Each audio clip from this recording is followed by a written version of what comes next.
hiding behind the panels over here? This is part of a recent update that we did. This whole room had was plagued with just bad acoustics in here. So we had somebody come in and basically set up traps up here so that we were avoiding some of the nasty reflections, and then hide the computer that we have away from the fan and everything, so that we are not hearing the fan noise and all that stuff, because it does get irritating having to listen to like multiple computers all day and fans and drives and everything. So it makes it so you actually have to physically move to get up and put in a CD, but that's okay. We need some movement. There's more stuff, yeah. Awesome.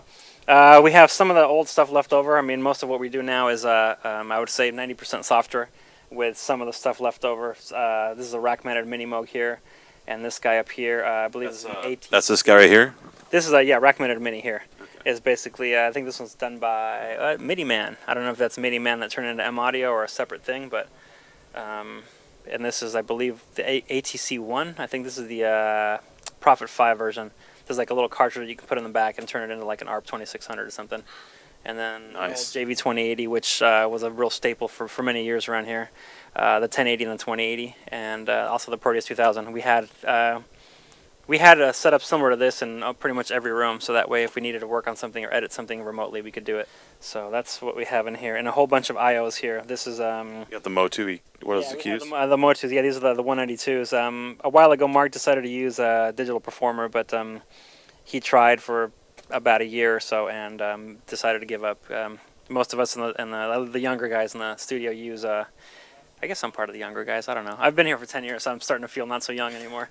But the younger guys use Logic, and I was finally able to convince him to switch to Logic, because he had questions about Performer and nobody could answer them.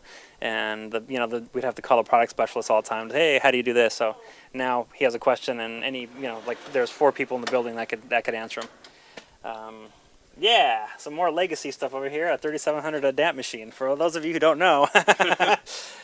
Most of the mixes that we used to do, all the stereo mixes, were done originally on DAT, and then back in the day it was my job to take them out of here and transfer them in another room and burn a CD or make files ready to send as an MP3 or for client approval. So this is some of the older stuff left over, some older Pro Tools, as you can see here, the 888 boxes, and our Rosenthal here, our Nano Sync, and also some Pro Tools HD stuff down there. And what else? Patch Bay, more computers over here. We have, this is like an older, we still have an old G4 that runs Studio Vision. Studio Vision was Mark's really favorite software, and he, for the longest time, wouldn't switch. Oh, really? And that's why he went to Performer, because it reminded him a lot of Studio Vision. It looked very similar, but unfortunately we couldn't really get it to behave the way that we wanted it to, so he eventually made the switch to Logic.